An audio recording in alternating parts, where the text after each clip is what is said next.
Boulevard. And Lee, your publicist, was so gracious in allowing us to get some time with all three of you. And I'm going to try to make this such that you're not repeating all the same types of answers and responses you had to some of the questions you had before. So I had to rethink what I was going to ask you because many of the people asked that during the Q&A. But there was one opportunity that I was particularly excited and intrigued by.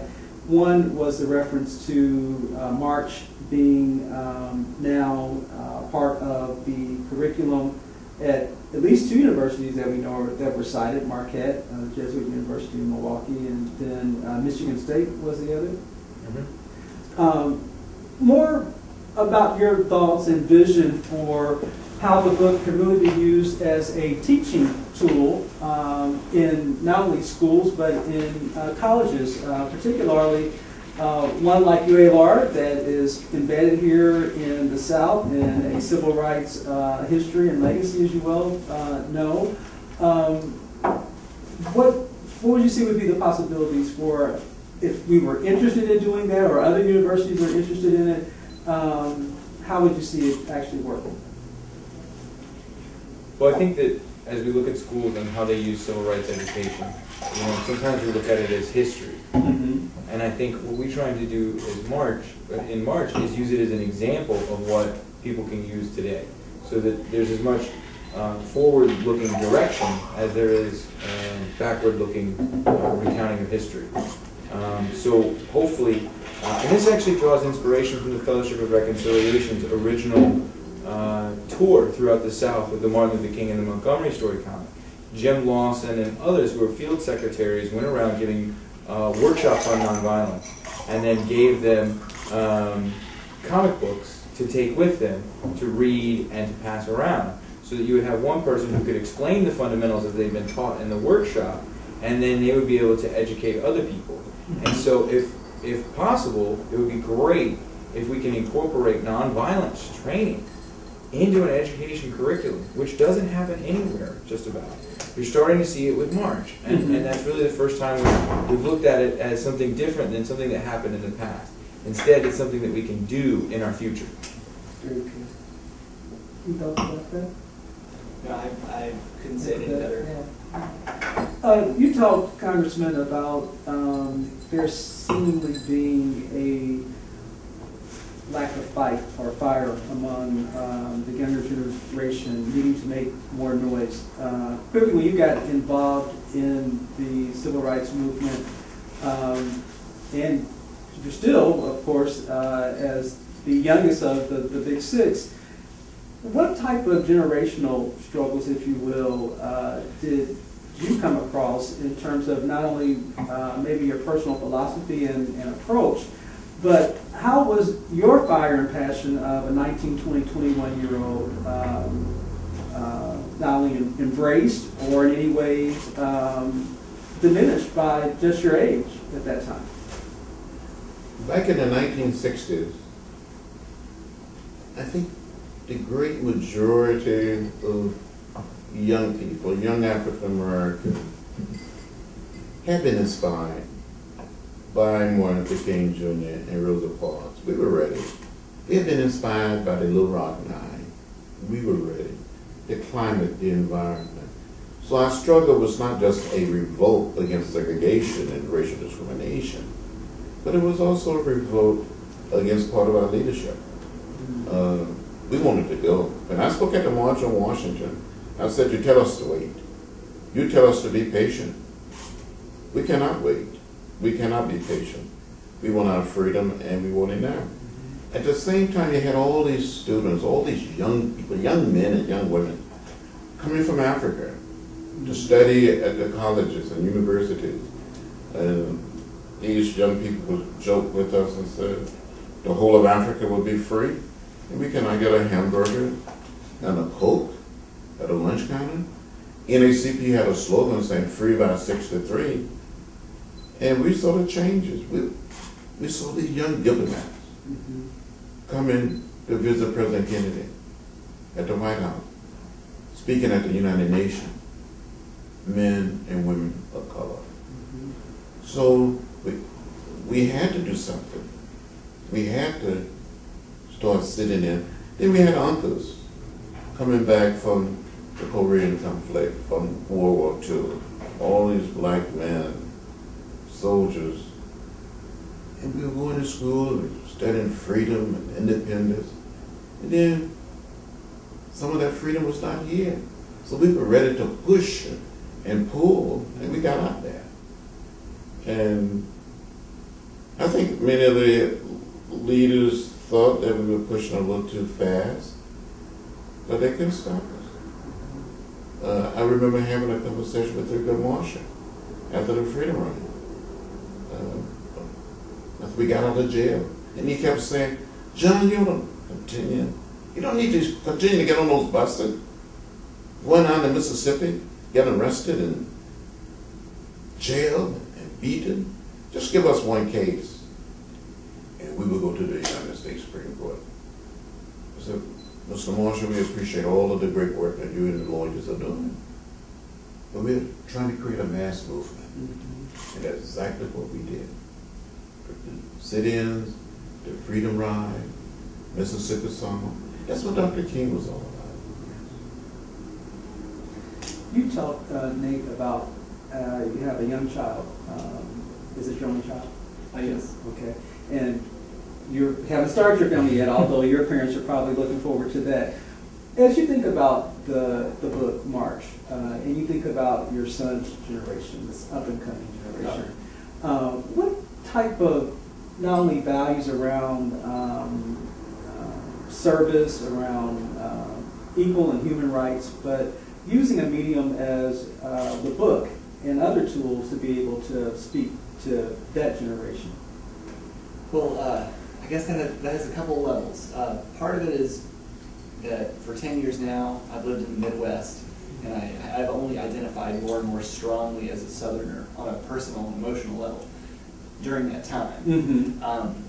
But part of it is I've had to come to terms with, and it's not that dramatic, but I've had to embrace and accept that my daughter is, she's going to grow up as a Hoosier, and growing up at the tail end. I'm one, by the way, so it's not a bad thing. Okay, well, excellent. Excellent. And there are lots of great folks who surround her and everything, but growing up at the tail end of Generation X, as like a white middle-class Southerner with Mississippi and baby boomer parents, I did have this basic working knowledge of the civil rights movement that was something I was exposed to starting around age 5. And before March, I actually worked on another true-to-life graphic novel memoir that was slightly fictionalized based on someone's experiences as a kid in Houston in '67, '68. And that served a lot of groundwork in terms of how to approach a narrative like this. And it allowed me to start thinking in terms of questions and implications. But at the same time, I always tried to, before the release of March, I tried to consciously ignore the prospective audience of the book.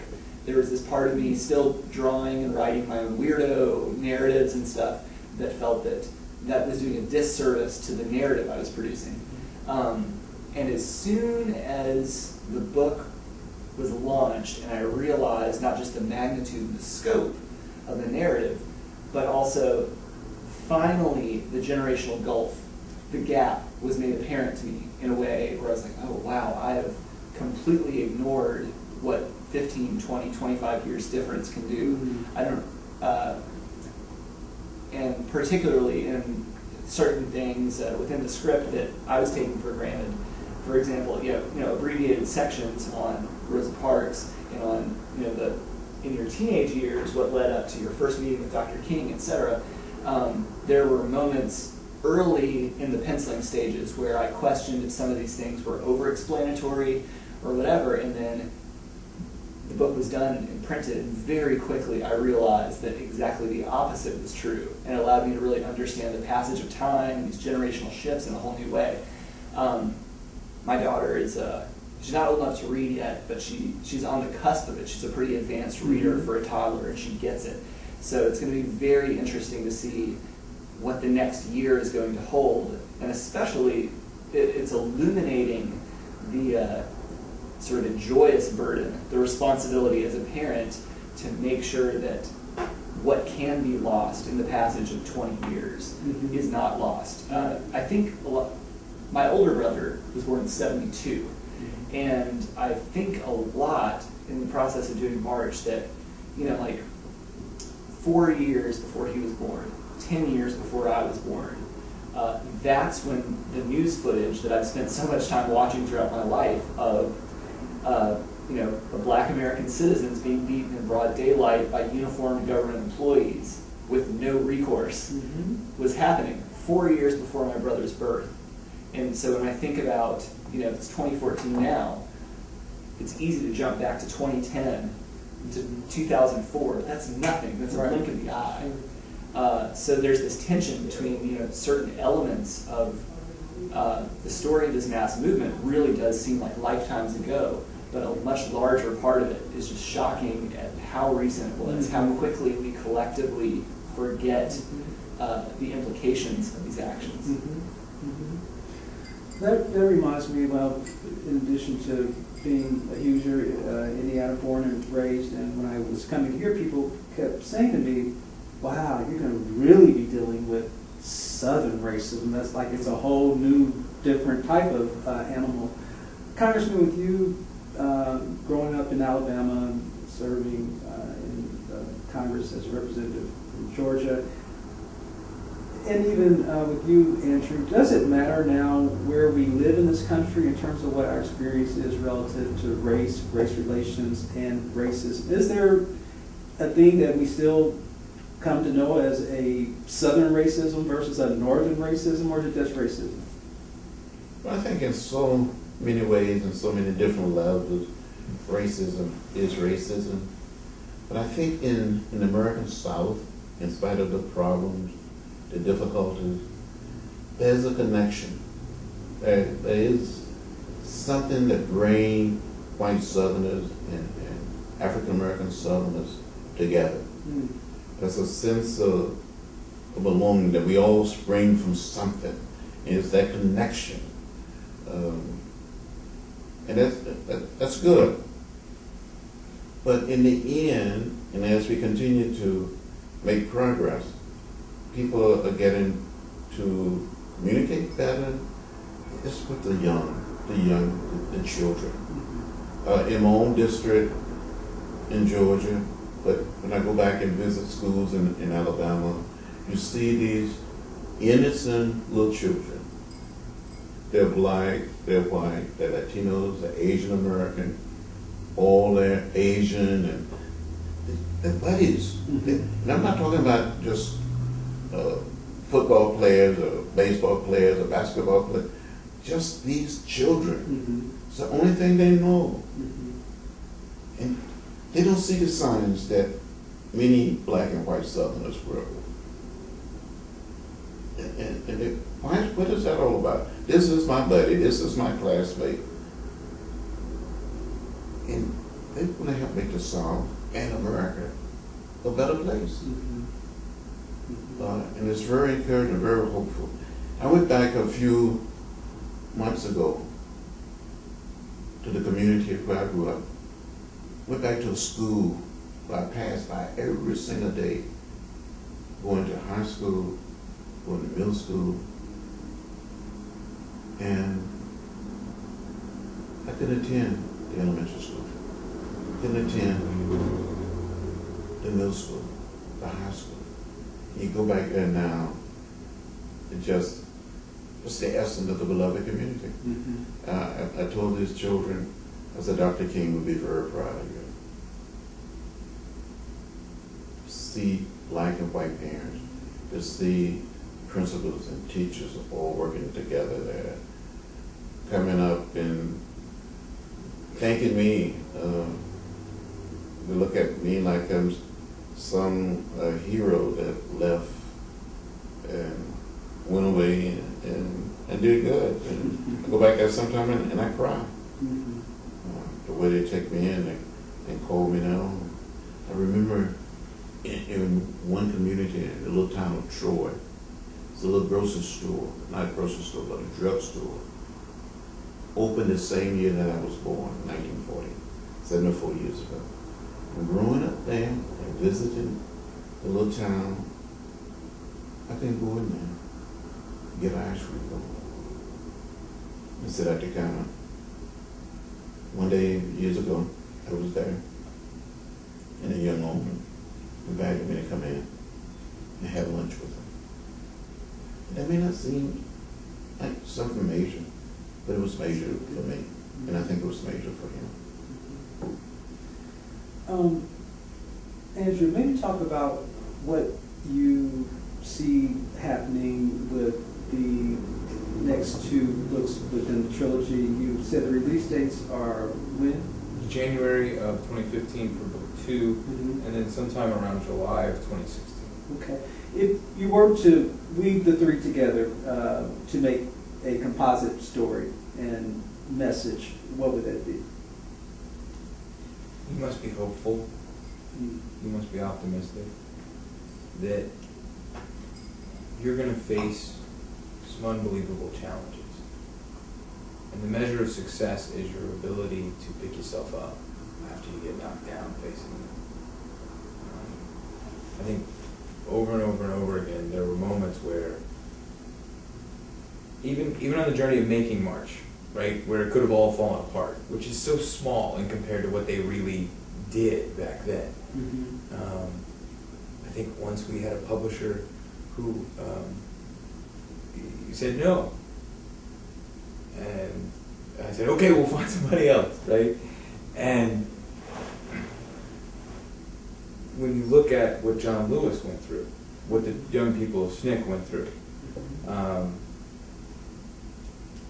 Jimmy Lee Jackson is murdered in Selma by a state trooper. And that provokes them to go at them, to go at the state troopers with a nonviolent action again. They just kept coming. They kept going and going and going. They wouldn't be stopped. And that's something we all need to know. When we were in San Diego for Comic-Con, we got to spend a little time with Neil deGrasse Tyson. I think he's one of the most universally respected scientists in the world. And he kind of pulled me aside for a minute there, and it surprised me. He's like, listen, I want you to know I'm really proud of you for sticking with this for so long. Because at that point, it had been 5 years since we started this project. He's like, your generation doesn't really do that. They want instant gratification. And so when you read this whole book, there was no instant gratification. There was barely a glimmer of any gratification whatsoever. And the struggle that they were fighting was a struggle that ultimately took, at least in the context of us putting in the framework of Barack Obama's inauguration. I mean, this was a journey that took more than 50 years. And I think, we're still not there yet. So hopefully what's woven into March is the simple yet incredibly difficult message that you cannot give up, and that the struggle is not the struggle of a day, a week, a month, a year. It's the struggle of a lifetime. But it must be said, and I think Andrew and Nate would agree, unless it's something I don't know, or maybe they kept from me, but I don't know. I don't think there ever been in my mind, any major disagreement, a fight in having to do this. No. It even in putting the book together with Nate drawing and Andrew writing and interviewing me from time to time, it's been nonviolent. It's been the most peaceful night. And we had kept our eyes on the prize. We've been anchored. I think there was a good delegation of duties and responsibilities, which let us sort of play the long game when we knew we were about to spend the total decade on it. I think each of our strengths quickly became illuminated as we dealt with each other through the process. And I think that's a story within itself. Oh, that is a story within itself. The process, yeah. Well, I think it also demonstrates that not only have your heads been in this project, but your hearts have been in it. And when you have that element of compassion and humanity about the work, it tends to be something that unifies you, even though you may have other types of challenges. We're coming up and have had all these major anniversaries of particularly 50 years anniversary of the March on Washington. This year's 50th anniversary of the Civil Rights Act. Next year, 50 years of the Voting Rights Act. You talk about a tremendous amount of progress has been made, and then one question that they dealt with, because there are some among us who say that we're now in a post-racial society. We've kind of gone past our issues relative to racism in this country. And then you talked about the fact that what we may see in terms of stamping out racism and particularly truly becoming a post-racial society may not be within the lifetimes of many of us that are around us. For those, how do you reconcile that with trying to create that passion and fire, just like what you had at 20 when you wanted it now, you wanted it right then, and you talked about, one of you talked about our generation being one of instant gratification, our kind of our contemporary culture. We want things now. How do we say to young people that you got to keep working and it may take a while, and that there has been progress made when that's not their frame of reference for how to get things done? Well, I have to say, and same way my generation and those before mine, that we have to pick up the ball. And it's like a relay. You bring it to a certain point, and then you carry it much further. Because the struggle is an ongoing struggle.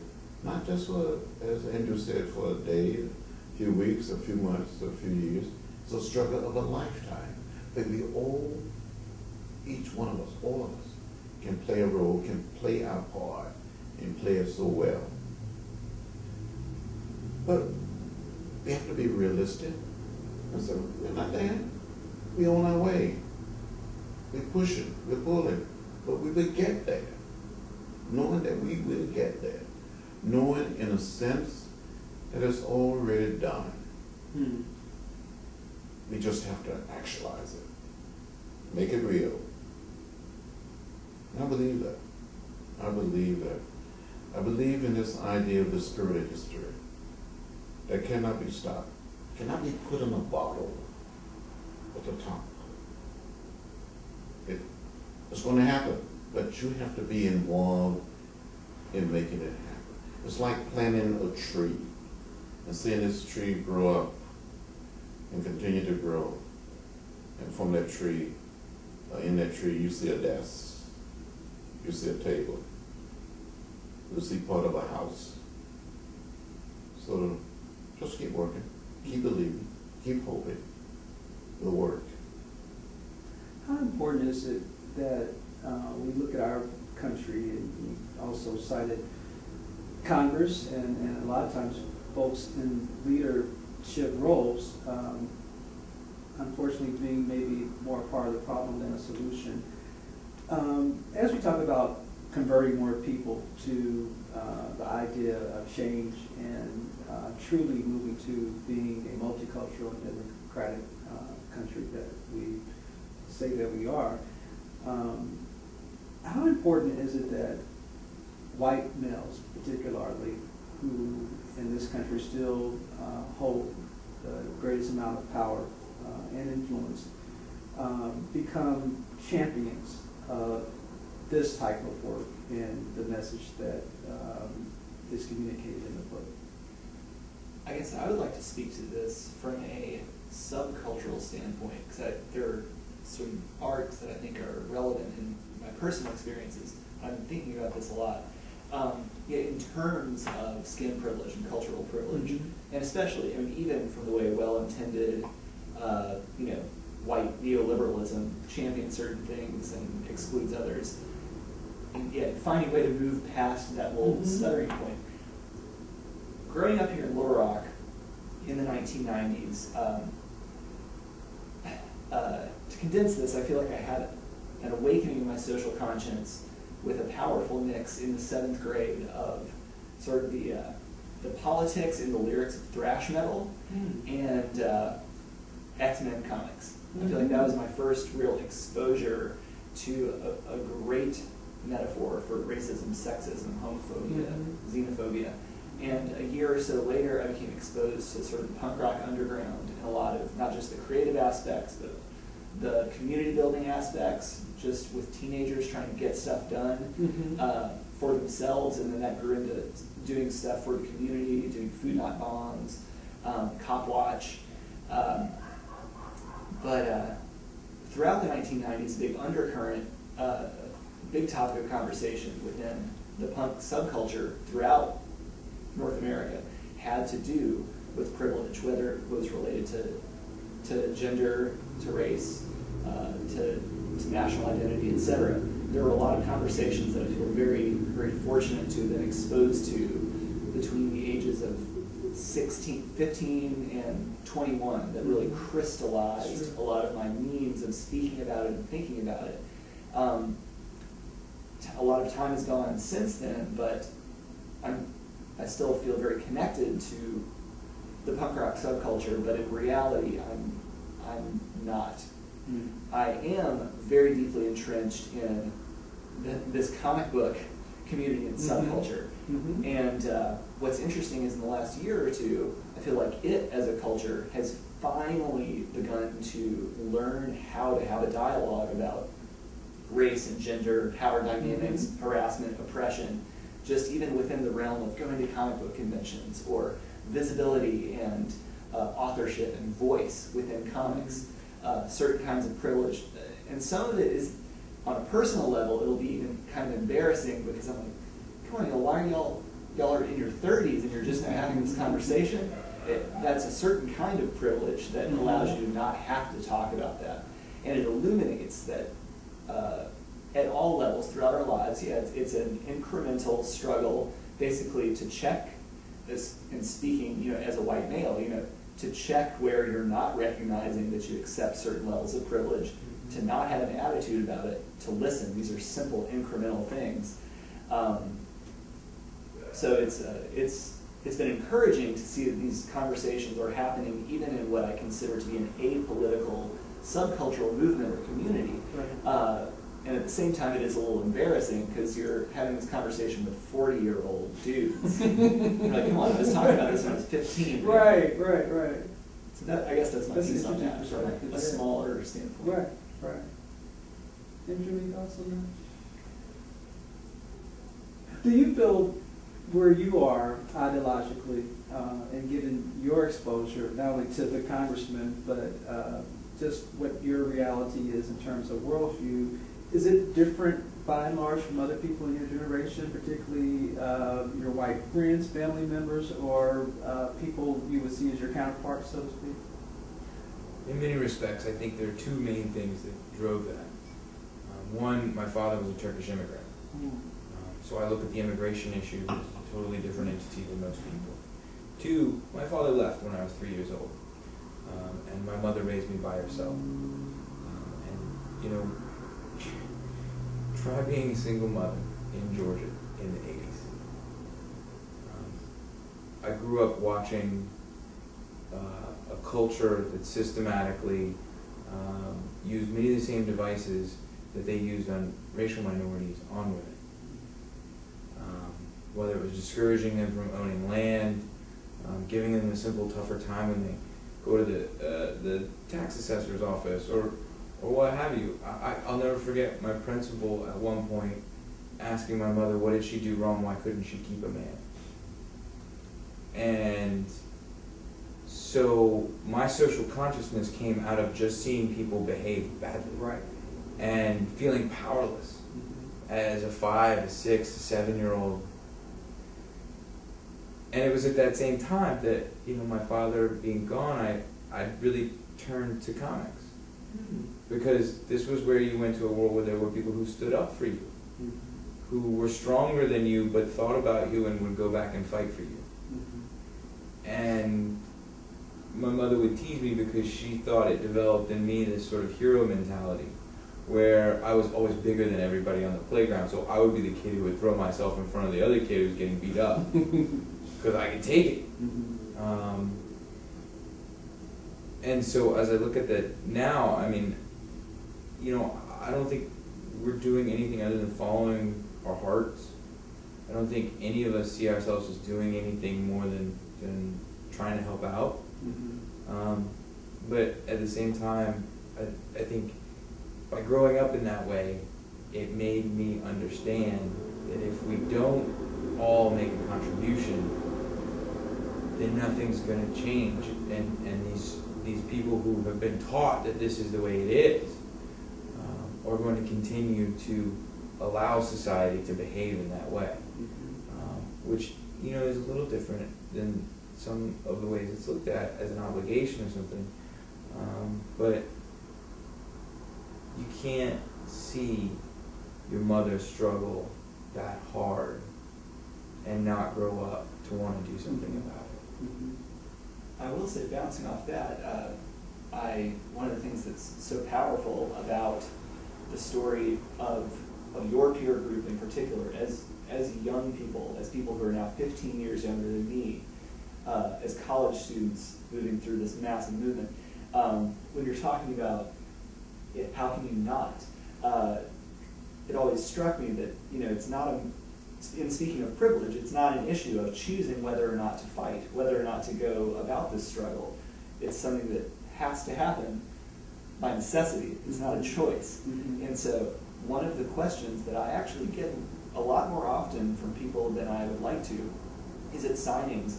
Every once in a while, there'll be a very well-intended person, and it's always the same question. It drives me insane. People like, so have you changed any from the result of doing this? What's that mean? Yeah, I just now realized racism was right. bad. Yeah. How do you even answer that question? But it does allow me to reflect on it in a way that actually allows me to supply a real answer. And there are a lot of reality checks I've done. A lot of it has to do with generational shifts. Yes. But it's always kind of a little discouraging to me because that's the answer they want me to say. It's like this self-satisfying thing. They just want to hear me say that, and I never give them that exact answer. It's always bizarre. I've gotten asked that 8 or 9 times. Really? Like, what do you want me to say? How do you answer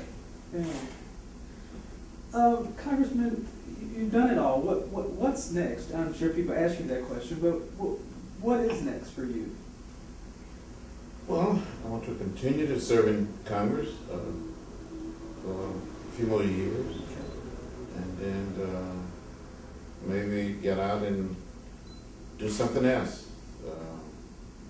Other fields to ply, other mountains and hills. Somebody need to get out there, make it to the top, and to help leave this little planet, this little piece of real estate, a little greener, a little cleaner, a little more peaceful. Well, thank you, gentlemen. I really appreciate your generosity of time. Okay, thank you, sir. It's a gift to us. Thank you. Thank you. All right. That's a wrap.